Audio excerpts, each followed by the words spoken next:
to Vapor Talk Podcast. Dunia perkuliahan seringkali disebut sebagai masa yang penuh kesempatan, tapi juga penuh dengan tantangan. Adanya tugas, organisasi, tanggung jawab keluarga, sampai rasa lelah yang seringkali datang tanpa diundang. Namun, di balik semua itu, banyak juga mahasiswa yang tetap bisa berprestasi, bahkan sampai menembus pendanaan program kreativitas mahasiswa atau yang disebut dengan PKM. Kali ini bersama saya Laurencia Auliasepti, mahasiswa pertanian angkatan 2023, yang dimana kali ini kita akan mengobrol bareng dengan sosok inspiratif yang berhasil menyeimbangkan antara kuliah dan prestasi, yaitu Mbak Anissa Fajri. Halo Septi, halo teman-teman. Oke, Mbak Anissa Fajri atau kerap disapa Mbak Fajri ini merupakan salah satu mahasiswa berprestasi yang sukses meraih pendanaan PKMK tahun 2024. Aktif juga di berbagai organisasi dan tetap mampu menjaga performa akademikanya. Selamat datang Mbak Fajri sebelumnya. Terima kasih banyak Septi. Oke, nah mungkin bisa menyapa teman-teman FPZen dulu Mbak nih. Oke, siap. Halo teman-teman FPZen, gimana nih kabarnya? Semoga selalu bahagia ya dimanapun kalian berada. Jangan lupa makan, jangan lupa olahraga yang rutin, dan jangan lupa tidur yang cukup. Karena kesehatan itu penting, karena dengan kesehatan, ide dan kreativitas kita bisa berjalan dengan lancar. Oke, tuh pesan dari Mbak Fajri nih. Sebelumnya apa kabar Mbak Fajri hari ini? Alhamdulillah baik, sangat senang karena bisa bertemu sama orang-orang hebat seperti Mbak Septi dan teman-teman di sini. Oke, gimana tadi perjalanannya dari rumah sampai sini? Oke, perjalanannya alhamdulillah cukup menyenangkan karena bisa melihat kanan kiri sehingga bisa kita anggap refreshing gitu ya. Iya. Tapi juga jalanan padat karena weekdays kan. Iya. Terus kesibukannya di semester ini apa Mbak? Untuk semester ini kesibukan saya itu ada skripsi. Lalu untuk bulan-bulan deket-deket kemarin itu ikut lomba yang diselenggarakan oleh Institut Pertanian Bogor sama UNS juga, dan alhamdulillah dapat juara. Dan untuk ini saya sedikit mengurangi kegiatan tersebut untuk fokus ke skripsi saya seperti itu. Oke. Nah gitu, itu saja sambutan singkat dari Mbak Fajri. Kita langsung ke segmen tanya jawab. Nah, gini Mbak, kan banyak banget nih mahasiswa yang ingin banget berprestasi, tapi sering bingung harus mulai dari mana.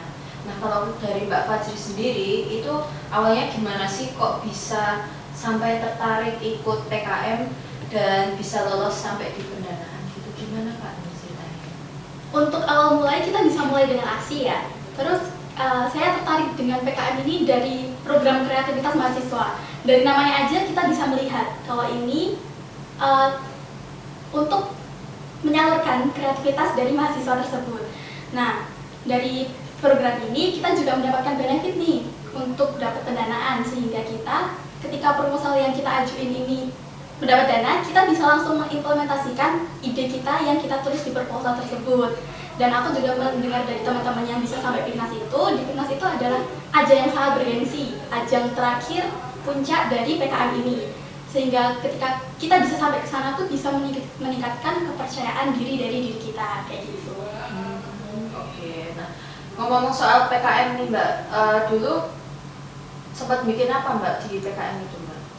Dari tim saya itu bikin pakan ternak anti parasit yang kita sebut dengan patrasi. Jadi ini dari limbah kulit pisang kepok dan limbah jeruan limbah jeruan ikan bandeng seperti itu.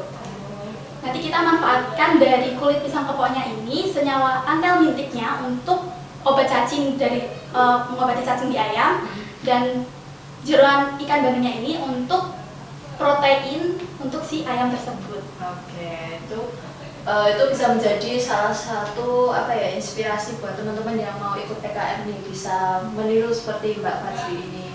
Nah, oke, selanjutnya nih Kak, banyak yang ini bertanya-tanya juga kan, banyak mahasiswa itu yang bilang kalau ikut kegiatan seperti PKM itu tuh butuh waktu dan tenaga ekstra. Nah, gimana sih caranya Mbak Fajri itu bisa tetap berprestasi tanpa mengorbankan akademik dan aktivitas lainnya? Betul banget. Setiap ikut kegiatan pasti kita ada konsekuensinya, ada waktu yang perlu kita luangkan untuk kegiatan tersebut. Nah, untuk cara aku kemarin itu ada yang pertama itu belajar untuk melihat prioritas kita. Jadi prioritas yang tidak terlalu penting bisa disingkirkan dulu. Kita fokus ke prioritas kita seperti itu. Terus dengan itu kita juga perlu untuk membuat timeline. Timeline ini untuk melihat seberapa jauh pergerakan kita selama ini, dan kita juga udah ada bayangan apa yang akan kita kerjakan di kemudian hari. Setelah ini aku mau ngapain ya, seperti itu.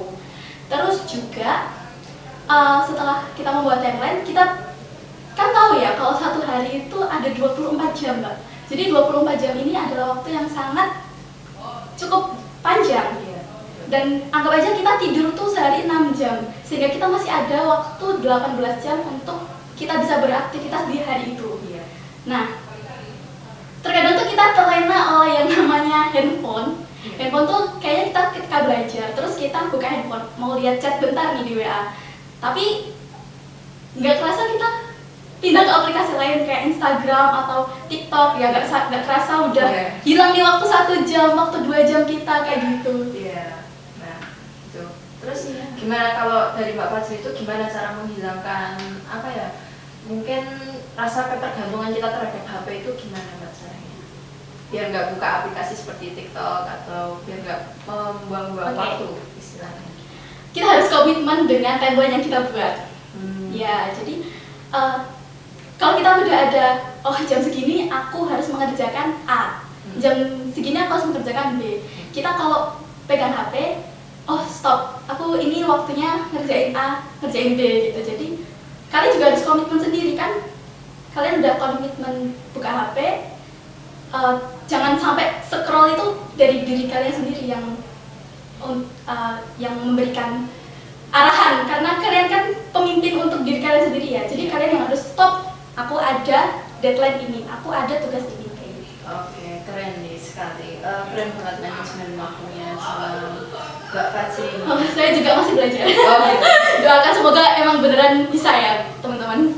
Oke, nah selanjutnya itu, banyak yang bertanya-tanya juga Mbak. Nah, dalam proses menuju pendanaan PKM itu tentunya nggak selalu mulus ya.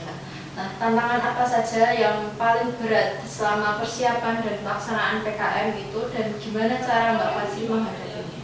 Oke. Untuk tantangannya yang paling menonjol buat saya itu masuk ke poin yang sebelumnya tadi, yaitu memanajemen waktu dan menentukan prioritas. Waktu PKM itu saya mengikuti, selain PKM ya, saya mengikuti kegiatan, yaitu ada ikut lomba juga. Lomba di sini waktu PKM kemarin tuh ada lomba esai sama debat.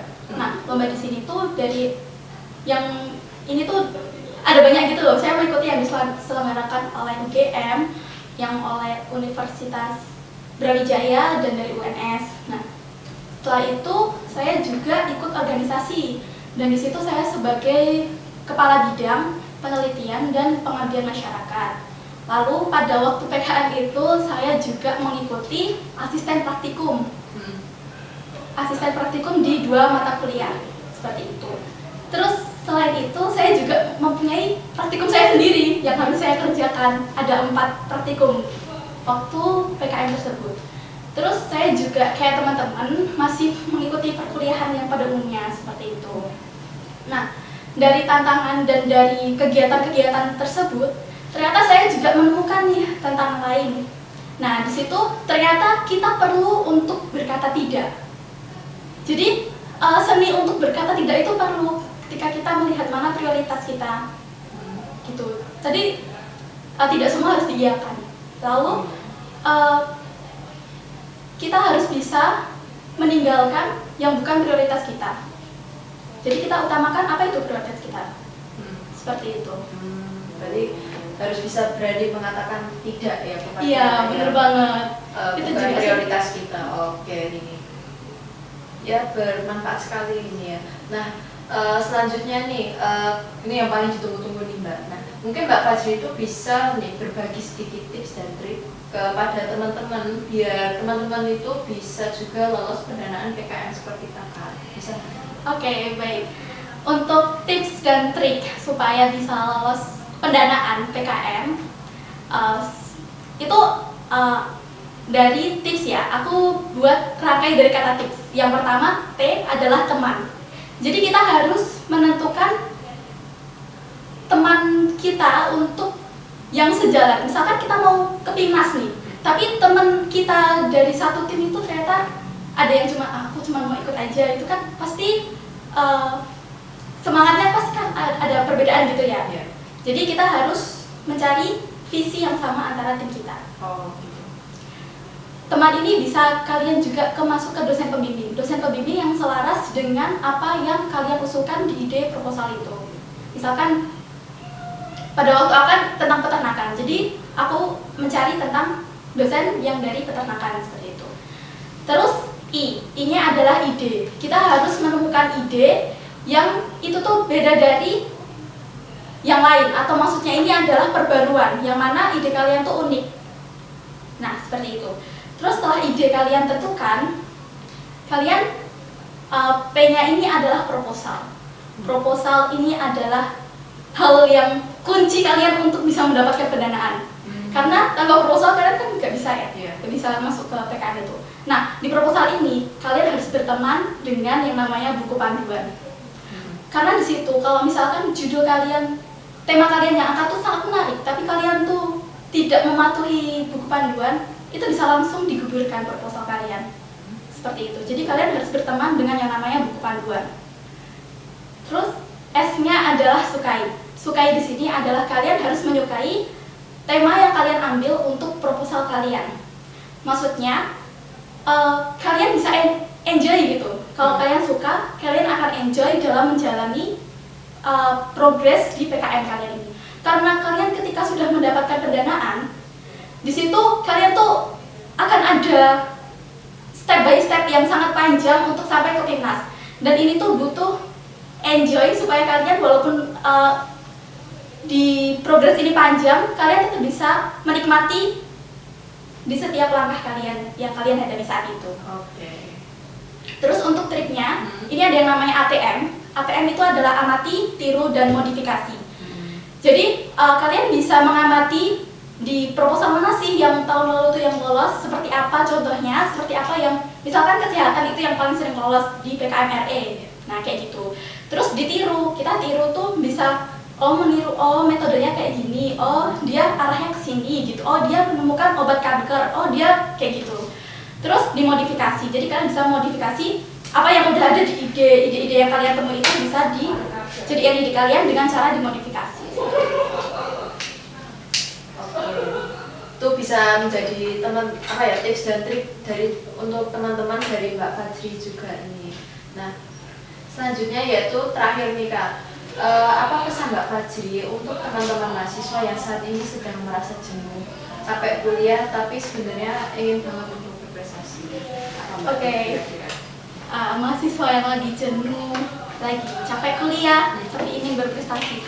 Sebenarnya jenuh dan capek kuliah itu hal yang wajar kok teman-teman. Ya, kita semua pasti pernah merasakan di posisi itu, di titik itu. Tapi kalian kalau mau istirahat itu nggak apa-apa, istirahat aja. Karena istirahat kan juga bisa meningkatkan mood kita lagi. Istirahat secukupnya dan jangan lupa untuk langkah lagi, seperti itu. Oke, nah, jangan lupa istirahat ya teman-teman, soalnya kalau kita maksain diri itu juga berpengaruh sama apa yang kita prioritaskan ya. Begitu ya Mbak? Betul banget. Wah, luar biasa banget nih. Terima kasih sebelumnya kepada Mbak Fajri atas cerita dan inspirasinya. Semoga obrolan kali ini bisa memotivasi teman-teman khususnya untuk FPZN untuk terus berprestasi di tengah kesibukan perkuliahan. Nah, sebelum kita menutup episode kali ini, mungkin ada sepatah dua kata dari Mbak Fajri untuk teman-teman sekalian. Baik, untuk teman-teman semuanya, teman-teman seperjuangan yang sedang berjuang, jangan takut untuk gagal, karena kegagalan itu adalah awal dari kesuksesan. Gak apa-apa gagal, karena gagal itu kita naik satu step, dan kita bisa mendapatkan puncak. Malah kegagalan yang sesungguhnya itu adalah di saat kita tidak mencoba sama sekali, itu adalah kegagalan yang sesungguhnya. Tetap semangat, manusia-manusia hebat. Dadah. Oke, kalau gitu kita sampai di sini dulu obrolan seru kita pada hari ini. Sampai jumpa di episode berikutnya. Tetap semangat, tetap berproses, dan terus tumbuh. Meski jalan kadang tak selalu mudah. Terima kasih. See you.